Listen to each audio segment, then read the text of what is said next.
तूफान आने दे, तेरी महिमा से, तेरे सामर्थ्य से, फिर से तू अभिषेक कर दे, फिर से वो आग बरसा दे, फिर से तूफान आने दे, तेरी महिमा से, तेरे सामर्थ्य से, फिर से तू अभिषेक कर दे।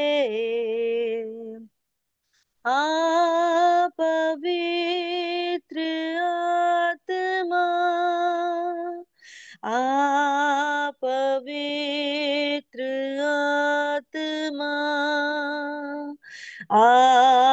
पवित्र आत्मा,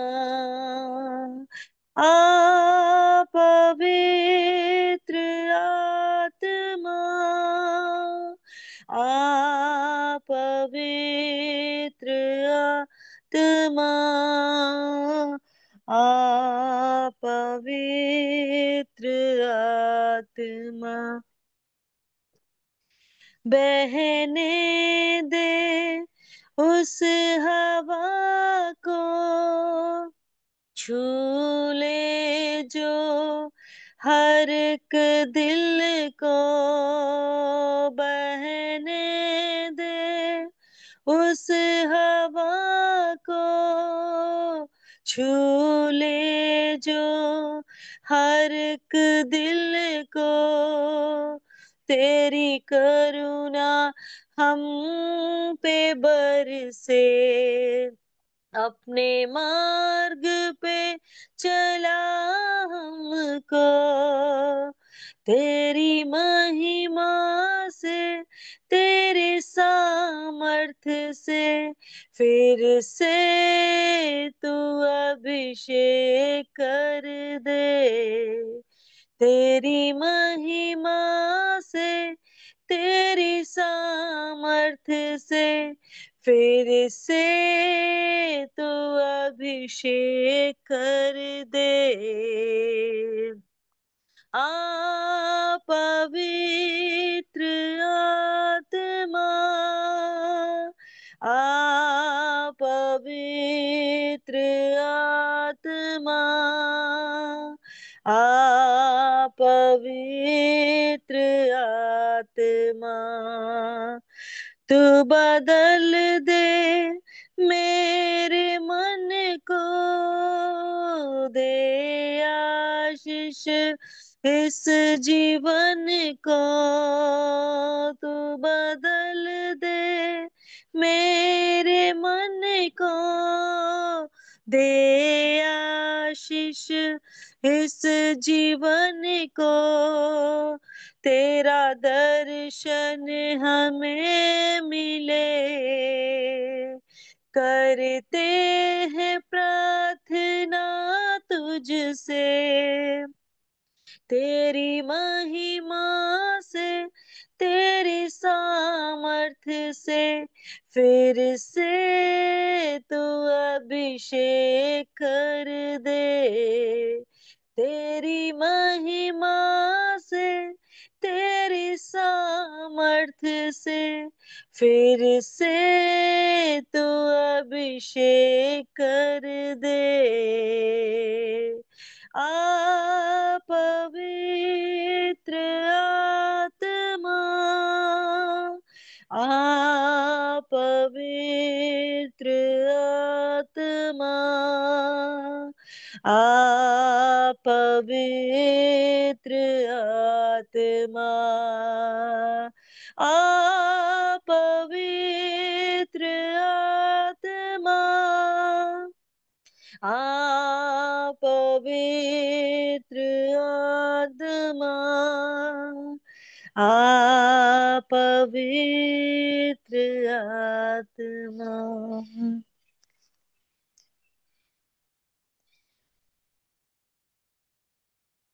शालोम, शालोम और शालोम।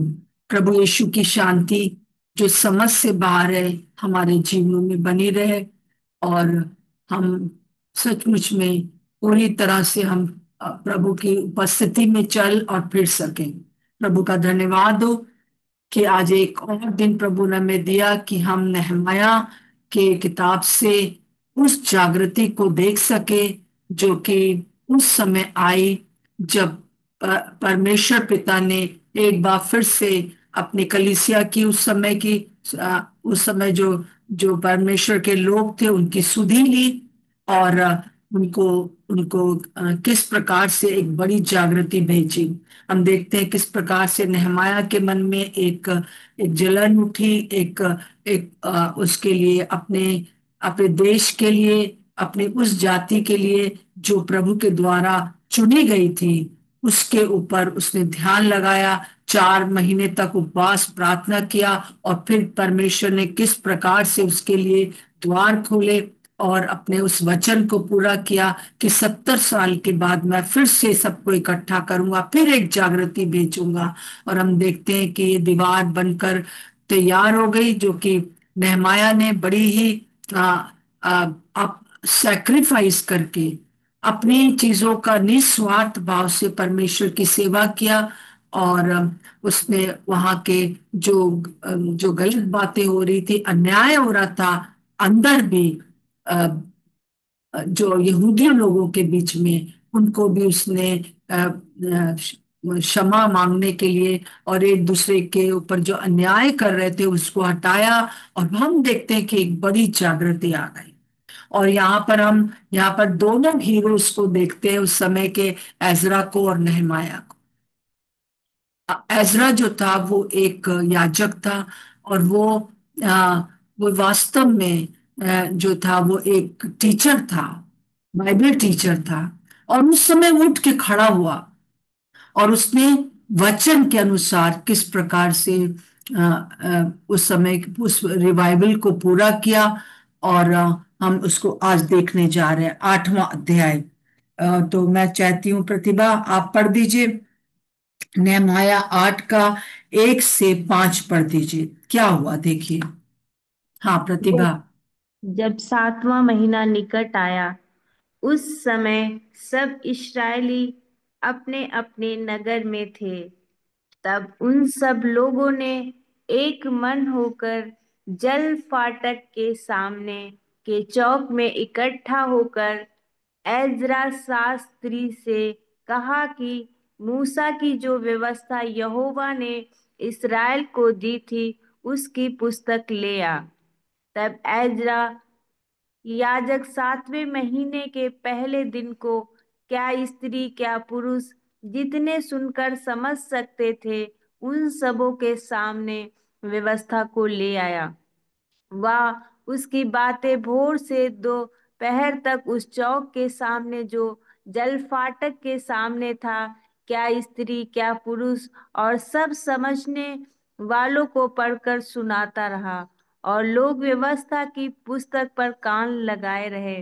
एजरा शास्त्री काठ के एक मचान पर जो इसी काम के लिए बना था खड़ा हो गया, और उसकी दाहिनी और मतिल्या, सेबा, अनाया, उरिया, इज़किया और मसेया, और बाईं ओर पदाया, मिसाएल, मिल्किया, हासुम, हसबदाना, जकर्या और मसुल्लाम खड़े हुए। तब एजरा ने, जो सब लोगों से ऊंचे पर था, सबों के देखते उस पुस्तक को खोल दिया, और जब उसने उसको खोला तब सब लोग उठ खड़े हुए। जी, तो हम यहाँ पर देखते हैं कि इस स्थान के ऊपर जो एजरा था वो किताब नहीं लाया। देखिए क्या किया, सब लोगों ने एक मन होकर जल फाटक के सामने के चौक में इकट्ठे होकर एजरा शास्त्री से कहा कि तुम जाओ और जो परमेश्वर का वचन, व्यवस्था की किताब है पुराना नियम में, वो तुम लेकर आओ और हमको पढ़ के सुनाओ। एक बड़ी जागृति हम देखते हैं। एक जगह नियुक्त की गई और एक मन हो गए, सब लोग इकट्ठा हो गए, और जितने लोग समझ सकते थे, चाहे चाहे वो छोटे बच्चे थे, चाहे वो टीनेजर्स थे, चाहे वो बुजुर्ग थे, सब के सब एक जगह इकट्ठा हुए, स्त्री पुरुष सब। और ने एजरा से कहा कि एजरा, आप हमें परमेश्वर का वचन सुनाइए। एक बड़ी भूख और प्यास वचन के लिए आ गई। और वास्तव में इस समय प्रभु इस बड़ी जागृति आने के लिए यही चाहता है कि हर जगह परमेश्वर के वचन सुनाने वाले सेवक खड़े हो जाएं, जो कि परमेश्वर का वचन सुना सके, वचन में क्या लिखा है। और ये इसकी भूख और प्यास बढ़ गई। हम इन दिनों में देख रहे हैं कि किस प्रकार से जो जागृति आने वाली है उसका आरंभ हो गया है।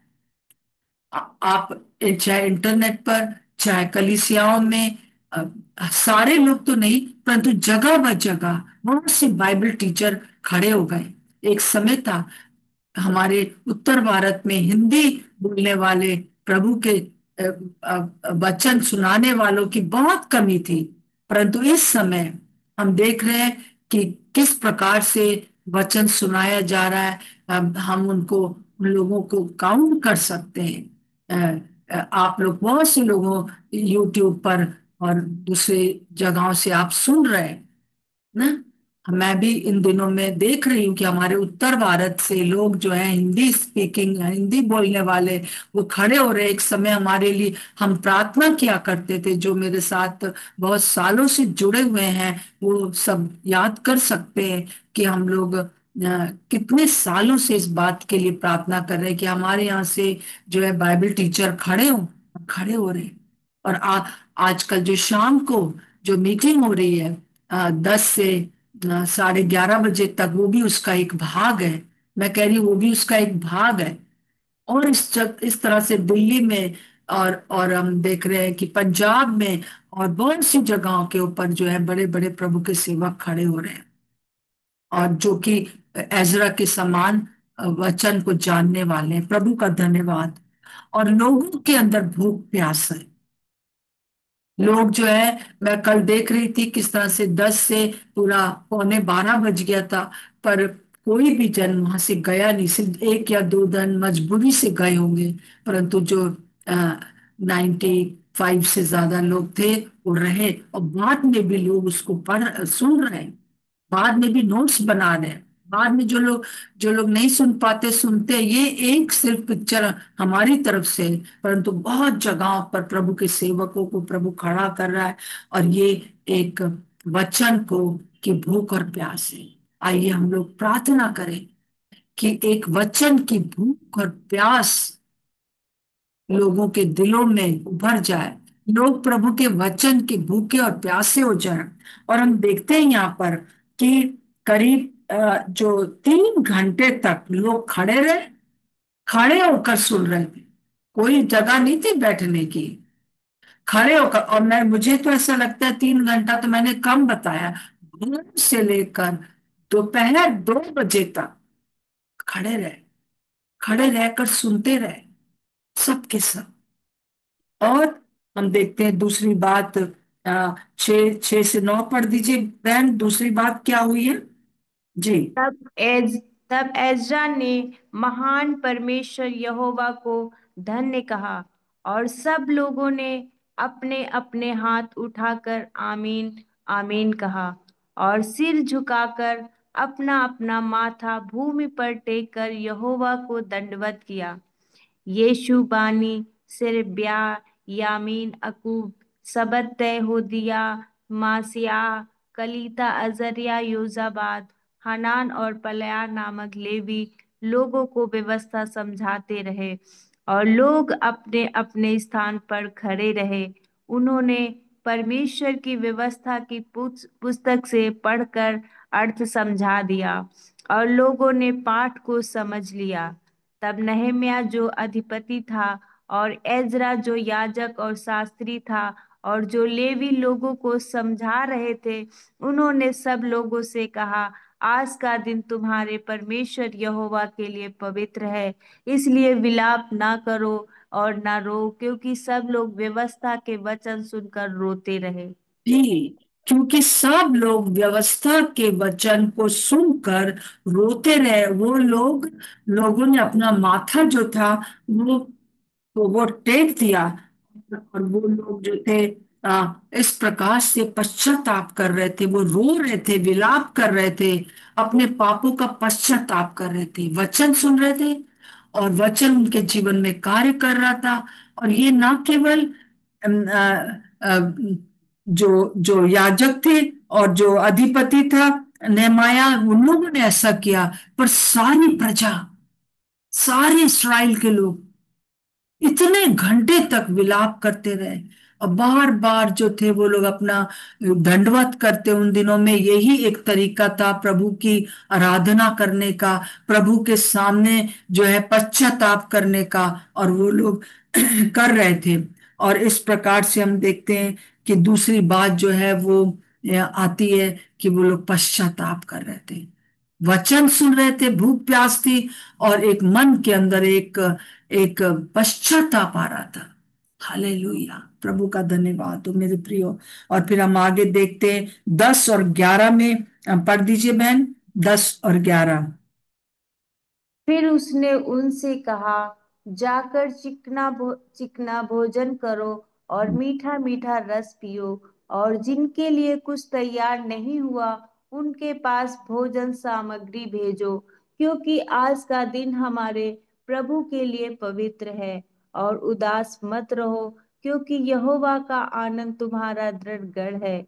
ये यो लेवी ने सब लोगों को यह कहकर चुप करा दिया, चुप रहो, क्योंकि आज का दिन पवित्र है, और उदास मत रहो। जी हाँ, तो हम देखते हैं यहाँ पर दो बातें हुई हैं। यहाँ पर क्या हुआ है कि वो लोगों ने परमेश्वर का जो परमेश्वर का जो अनुग्रह था, परमेश्वर की जो क्षमा थी, जब वो पश्चाताप, वचन सुन रहे हैं, पश्चाताप कर रहे हैं, और अब जो है एजरा उनसे कह रहा है कि तुम लोग अब जो है उठो, और परमेश्वर के इस क्षमा को स्वीकार करो, है ना। अब तुम रो मत, अब उठो। बहुत प्रभु ने सुन लिया। कई बार प्रभु हम लोगों से जब बात करता है, एक पश्चाताप का आत्मा आता है, और उसके बाद एक बड़ी शांति आती है, एकदम मन में शांति आती है, एक आनंद आता है, क्योंकि प्रभु के उस क्षमा को हम स्वीकार कर लेते हैं। जब आज भी ये एक सत्य है, और यही चीज उस समय भी हुआ, और यही चीज जो था वो एजरा उनको कह रहा था कि अब जो है तुम जो है वो परमेश्वर परमेश्वर की जो क्षमा है उसे स्वीकार करो, और आपस में इस प्रकार से क्या होगा, तुम्हारा शालोम परमेश्वर के साथ हो जाएगा।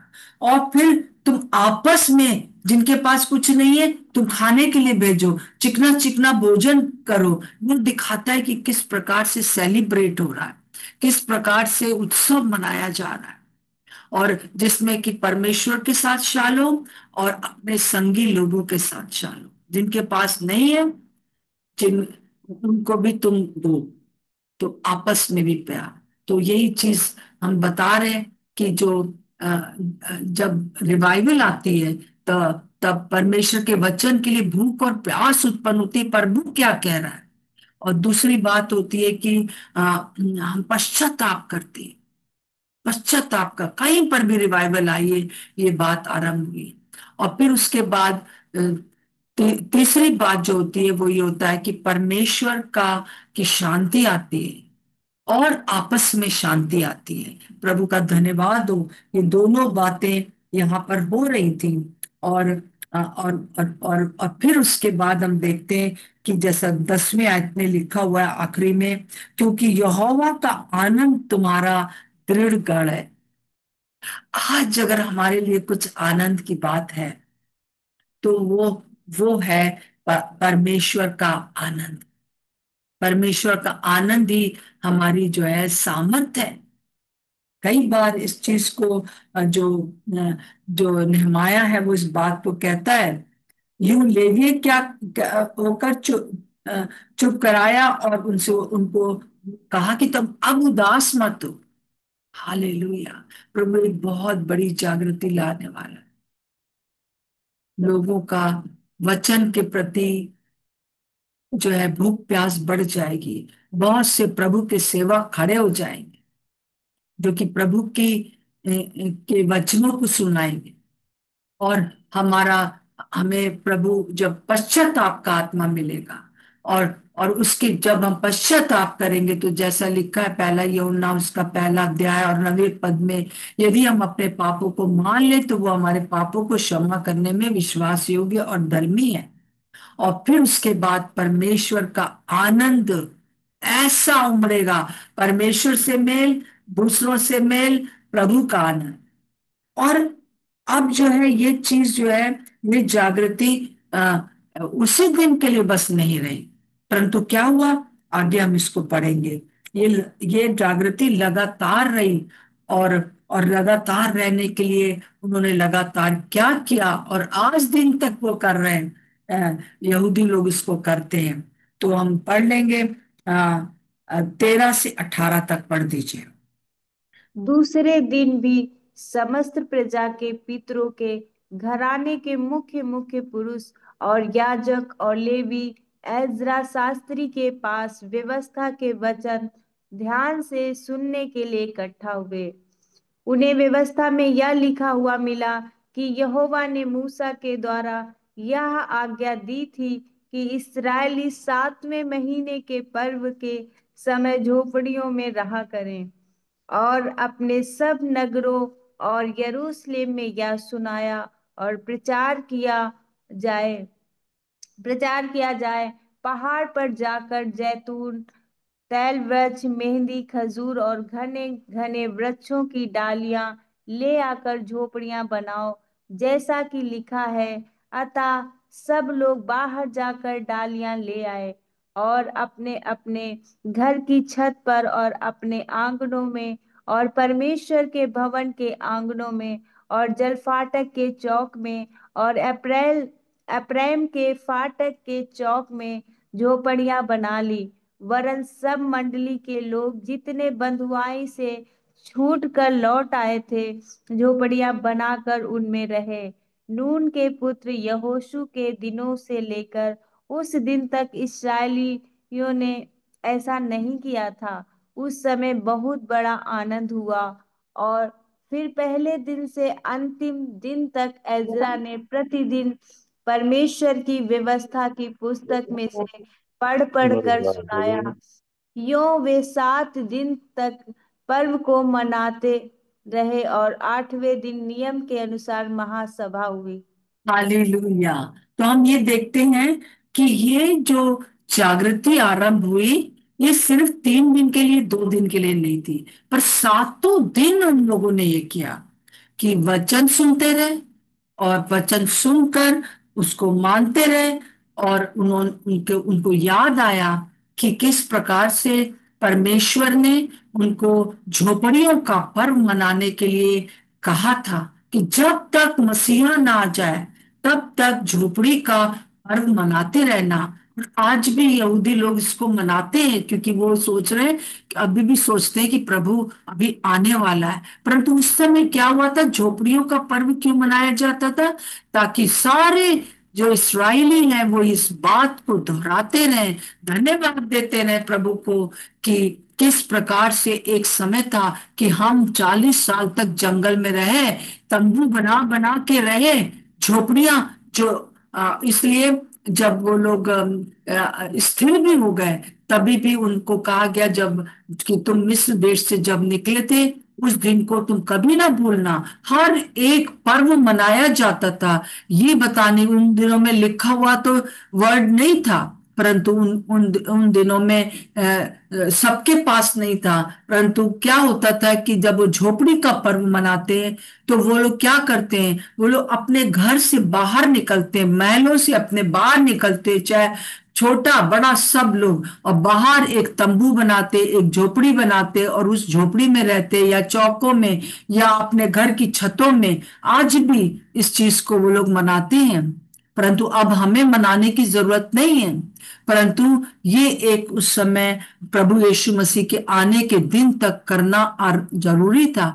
और ये धन्यवाद देना, अपने मुंह से अंगीकार करना जरूरी था कि प्रभु ने हमको किस प्रकार से निकाला, ताकि वो आनंद जो है बना रहे, ताकि वो सारे नियम, वो सारे कानून दोहराए जाएं। और आज नए नियम के अनुसार हमको वो सब करने का तो जरूरत नहीं है कि झोपड़ियां बना कर रहे हैं हम 7 दिन तक, और फिर 7वें दिन जो था वो महासभा होती थी।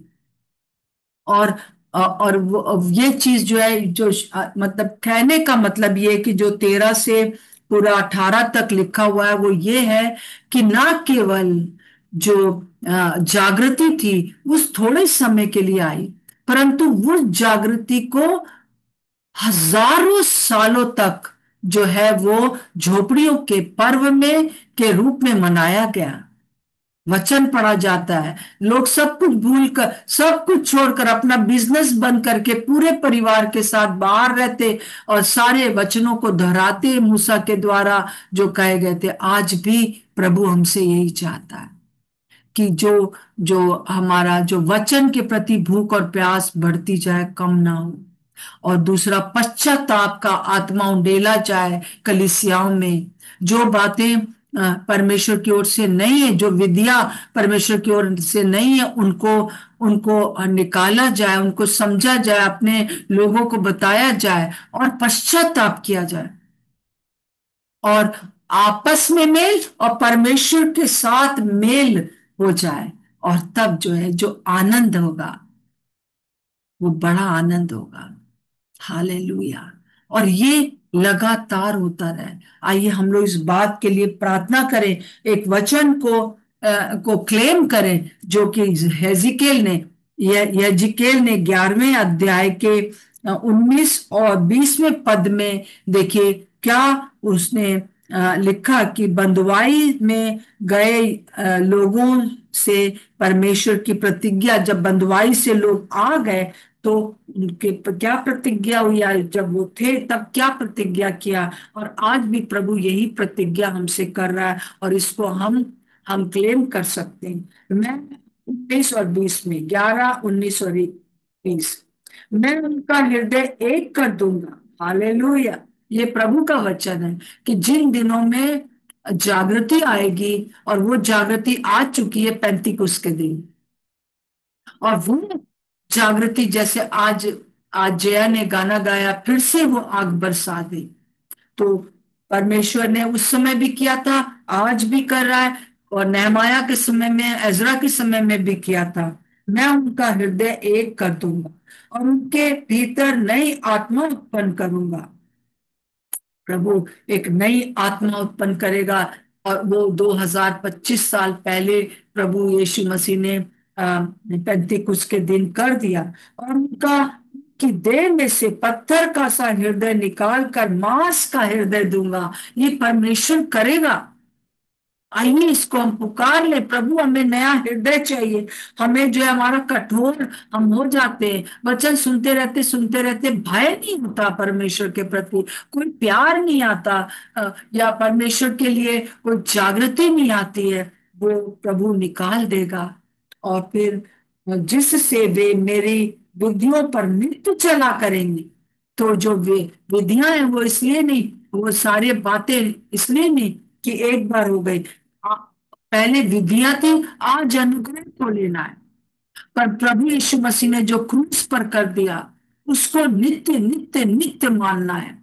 क्या कर दिया? मैं इन दिनों में नित्य इस बात को मान रही हूँ। रोज सबसे पहले यहाँ पर जब मैं अपनी टेबल पर बैठती हूँ तो मैं रोज इस बात को क्लेम करती हूँ कि प्रभु आप मेरे पापों के लिए, मेरे अधर्मों के लिए, मेरे अपराधों के लिए आपने अपना लहू बहाया। और मेरे लिए जो आपने लहू बहाया, मुझे जो है वो, मुझे मेरे पापों से मुझे क्षमा मिल चुकी है। अब मुझे नरक में जाना नहीं है। धन्यवाद प्रभु, आपके उस क्रूस पर लहू बहाए जाने के द्वारा 7 जगह से जो लहू बहा का वो मेरे लिए बहा। और दूसरा मतलब कि आप मेरे लिए, मेरे पाप के लिए आप पाप बन गए। परमेश्वर ने आपको पाप बना लिया ताकि मैं और हम सब जो है परमेश्वर की धार्मिकता बन जाए। हालेलुया। और दूसरा काम आपने ये किया कि आप मेरे लिए श्राप बन गए, मेरे इस शरीर के लिए, जो इस शरीर के ऊपर इन पापों के द्वारा मेरे ऊपर ऊपर जो श्राप थे, चाहे बीमारी का श्राप, चाहे गरीबी का श्राप, चाहे अन्याय का श्राप, ये सारे श्राप मुझ पर थे। आपने उन श्रापों के लिए आप मेरे लिए श्राप बन गए, आप मेरे लिए पाप बन गए, आप मेरे लिए श्राप बन गए। और इस चीज को मैं स्वीकार करती हूँ। ये प्रभु की विधि, या ये प्रभु का नियम, या ये प्रभु का अनुग्रह अब नए नियम में मेरे साथ हो रहा है, पूरी कलीसिया के साथ हो रहा है, जो कि प्रभु यीशु मसीह ने कर दिया। आइए हम उसको स्वीकार करें, इस महान बात को हम प्रभु यीशु मसीह के नाम से समझ सके और वो वचन के अनुसार ही समझ सकेंगे। इन दिनों में हर शाम को जो हम लोग कर रहे हैं, अर्पण बता रहे हैं, वो यही बता रहे हैं। इन दिनों में जो कुछ भी दूसरे प्रभु के सेवक जो समझा रहे हैं, वो यही समझा रहे हैं कि प्रभु ने जो हमारे लिए कर दिया है, हमारे पापों की क्षमा के लिए वो खुद पाप बन गया, हमारे श्रापों के लिए को उठाने के लिए वो खुद श्राप बन गया। काफी है, इसको मुझे स्वीकार करना है। और फिर उसके बाद मेरे नियमों को माने और वे मेरी प्रजा ठहरेंगे और मैं उनका परमेश्वर ठहरूंगा। 2025 साल पहले 35 के दिन प्रभु ये जागृति ले आया। अब हमको इसराइलियों के समान जो है वो विधि नियम ये सब के कारण हम नहीं बचे रहेंगे, परंतु अब जो हम हैं वो व्यक्तिगत रूप से, पहले जो था वो जो उस वंशावली में पैदा हुए बस उनको जो है वो जगह मिलेगी, परंतु अब व्यक्तिगत रूप से जिनका नाम जीवन की पुस्तक में लिखा हुआ है वो पर स्वर्ग जाएंगे, जैसा कि मैंने कल आपको बताया। और जितने दिन यहाँ है उतने दिन एक जागृति में रहेंगे, और ये जागृति सिर्फ प्रभु ही ला सकता है। जैसे कि पहले हम गाते थे, ना तो बल से ना शक्ति से पर तेरी आत्मा के द्वारा ये पहाड़ टल जाएगा, ये पहाड़ टल जाएगा। ये पहले गाते थे, पर आज हम क्या गाते? ना तो बल से ना शक्ति से, हमारी शक्ति से नहीं, हमारे बल से नहीं, परंतु परमेश्वर यीशु मसीह के हमारे लिए पाप बनने पर, हमारे लिए श्राप बनने के ऊपर ये पहाड़ टल चुका है। प्रभु ने कहा है कि यदि तुम इस पहाड़ से कहो कि समुद्र में जा पड़ तो वो चला जाएगा, और वो चला जा चुका। यीशु मसीह ने जब अब क्रूस पर कहा पूरा हुआ तो हो गया। ये आज का वचन है, ये आज का जो जागृति का संदेश है मेरे प्रियो, आप सबके लिए, मेरे मेरे लिए प्रभु जागृति भेज चुके हैं। आइए रिसीव कर लीजिए उस जागृति को करने के लिए आपको घर से निकल कर जो है वो झोपड़ी बनाकर रहने का जरूरत नहीं है। आज बस इस बात के ऊपर याद करने की जरूरत है, इसको पर्व के रूप में मनाने की जरूरत है, इकट्ठा होने की जरूरत है जैसे ये लोग हुए, है ना। परमेश्वर के वचन को सही से समझने की जरूरत है, प्रार्थना करने की जरूरत है कि हर कलीसिया में जो पासबान है, जो प्रभु के जो वचन सुनाने वाले हैं, सही सही वचन सुनाने वाले खड़े हो जाएं, क्योंकि और झूठे भविष्यद्वक्ताओं से बचे रहें। हालेलुया। और ये जागृति प्रभु से हम मांग लेंगे। प्रभु का धन्यवाद। आइए हम प्रार्थना में जाएंगे। जया के साथ हम प्रार्थना करेंगे, जया, कि प्रभु किस प्रकार से इस जागृति को हमारे बीच में और भी इस प्रकार से जैसे आज हमने देखा है हम कर सकें। जया के साथ प्रार्थना करेंगे। और जया, आप आज शाम की, जो आज आज 5 तारीख है, आज आज जी हाँ, आज 5 तारीख है और आज आखिरी दिन होगा इस मीटिंग का, जो कि इस हफ्ते में हुआ है। आगे हमें नहीं मालूम है कि प्रभु क्या अगुवाई कर रहा है अर्पण भाई की, परंतु हम उस मीटिंग के लिए भी चट्टान यूट्यूब के लिए भी प्रार्थना करें, और भी जो प्रभु के सेवक वचन सही रीति से सुना रहे हैं उन सब के लिए भी आप प्रार्थना करें। आइए प्रार्थना करेंगे। जया। प्रभु जी, हम आपका धन्यवाद करते हैं, यीशु मसीह के नाम से आते हैं पिता परमेश्वर प्रभु जी। और हम सब एक मन होते हैं परमेश्वर प्रभु जी।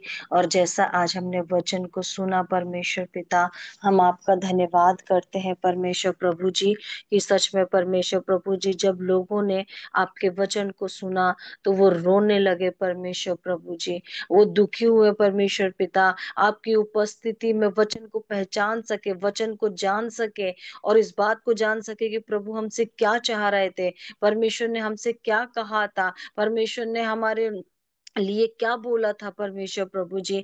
और जब लोगों ने इस बात को जाना तो वो बिलक बिलक के रोने लगे। और सच में परमेश्वर, वो दिन बड़ा आनंद का दिन था कि लोग परमेश्वर के वचन को सही रीति से जान सके कि हमें क्या करना है परमेश्वर पिता। हम आपसे प्रार्थना करते हैं यीशु मसीह के नाम से पिता प्रभु जी, कि आज कलीसियाओं में परमेश्वर प्रभु जी, हम आपके अनुग्रह को मांगते हैं परमेश्वर प्रभु जी, कि सच में परमेश्वर पिता, हर एक के अंदर प्रभु वचन को सुनने का, वचन को समझने का, वचन को जानने का प्रभु भूख और प्यास हम सब के अंदर यीशु मसीह के नाम से आ सके परमेश्वर प्रभु जी। और हम प्रार्थना करते हैं परमेश्वर पिता कि सच में प्रभु जी, हम सिर्फ वचन को सुन के यूं ही ना निकल जाए प्रभु जी, लेकिन सच में आपका वचन हम में से प्रत्येक के जीवन में, हर एक कलीसिया में, हर एक सुनने वाले के हृदय में छिद जाए परमेश्वर पिता, अधिकाई से बस जाए यीशु मसीह के नाम से परमेश्वर प्रभु जी। और आपका वचन सुन के परमेश्वर पिता,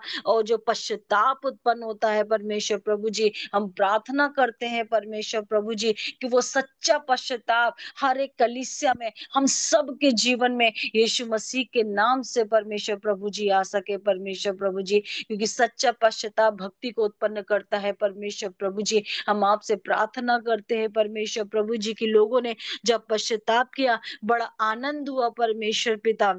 और सच में परमेश्वर प्रभु जी, एक बड़ी जागृति उस समय आई परमेश्वर प्रभु जी। हम प्रार्थना करते हैं प्रभु जी, कि ऐसे ही वचन सुनाने वाले और ऐसे वचन सुनने वाले उठ खड़े हो प्रभु कलीसिया में प्यारे पिता परमेश्वर प्रभु जी, जिससे पश्चाताप उत्पन्न हो और कलीसियाओं में सच्चा और बड़ा आनंद मनाया जाए परमेश्वर प्रभु जी। हम आपसे प्रार्थना करते हैं परमेश्वर प्रभु जी, और यीशु मसीह के नाम से हम ये कहते हैं प्रभु, कलीसियाओं में यीशु मसीह के नाम से सही प्रचारक यीशु के नाम से उठ खड़े हो परमेश्वर प्रभु जी। और प्रभु जी, हर प्रकार से प्रभु जी, जो वचन आपका कहता है, जो वचन आपको सिखाता है प्रभु जी, आपके सेवक प्रभु जी यीशु मसीह के नाम से वही प्रचार करने वाले बने परमेश्वर प्रभु जी। और हर एक ऐसी बातें प्रभु जी जो परमेश्वर के वचन के खिलाफ है प्रभु जी, कलीसियाओं से दूर होने पाए परमेश्वर प्रभु जी। और हम प्रार्थना करते हैं प्रभु जी, कि परमेश्वर प्रभु जी, जो वचन सुनते हैं प्रभु जी, जो खरा वचन देने वाली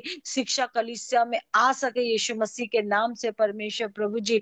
और हम प्रार्थना करते हैं परमेश्वर पिता, कि वो वचन सुन के परमेश्वर प्रभु जी, हर एक के मन यीशु के नाम में नया हो जाए यीशु मसीह के नाम से, हर एक का हृदय परमेश्वर प्रभु जी बदलने पाए यीशु मसीह के नाम से परमेश्वर प्रभु जी, क्योंकि आपने कहा कि मैं उनकी देह में से पत्थर का हृदय निकाल कर उनको मांस का हृदय दूंगा परमेश्वर पिता। हम प्रार्थना करते हैं कलीसियाओं में जब वचन बोया जाता है प्रभु, लोगों के हृदय में काम करे यीशु मसीह के नाम से प्यारे प्रभु जी, लोगों का जीवन बदले, लोगों का हृदय बदले, लोगों का मन बदले यीशु मसीह के नाम से परमेश्वर पिता। और प्रभु जी, आपका वचन जो सच्चा है परमेश्वर प्रभु जी, वो काम करके लौटता है परमेश्वर प्रभु जी। हम धन्यवाद देते हैं परमेश्वर प्रभु जी, आपके वचन के लिए प्यारे प्रभु जी। और इस समय हम प्रार्थना करते हैं उन सारी मीटिंग्स के लिए प्यारे परमेश्वर प्रभु जी। खासकर परमेश्वर प्रभु इन दोनों 5 दिनों में प्रभु आपने हमसे बात किया परमेश्वर पिता। हम आपका धन्यवाद करते हैं प्यारे प्रभु जी